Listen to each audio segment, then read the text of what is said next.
नमस्कार, मी Shubhangi Deshpande India news 21 media परिवारामध्ये आपलं स्वागत करते।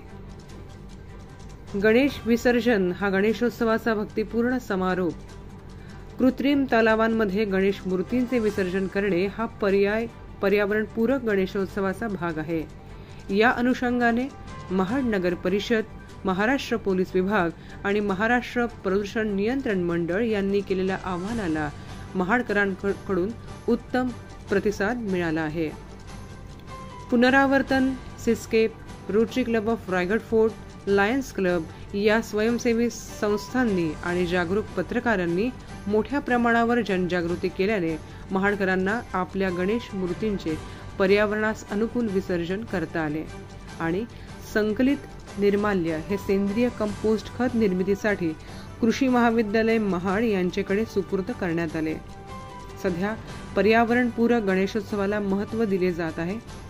पर्यावरणपूरक मूर्तीच्या मातीचा पुनर्वापर करता येतो असे पर्याय पुनरावर्तनच्या माध्यमातून उपलब्ध आहेत। महाडकरांचा वाढता प्रतिसाद बघता पुढील वर्षी गोमय गणेश मूर्ती हा गणेशोत्सवाच्या पारंपरिक पद्धतीला एक चांगला आणि टिकाऊ पर्यावरणपूरक पर्याय उपलब्ध करण्यात येणार असल्याची माहिती rotary Club of Raigad fort तर्फे श्री गणेश भक्तांना देण्यात आली। दरम्यान गोमय गणेश मूर्ती या पर्यावरणपूरक संकल्पनेचे अनेकांनी स्वागत केले। पुन्हा भेटूयात महत्त्वाच्या बातम्यांसहित। धन्यवाद।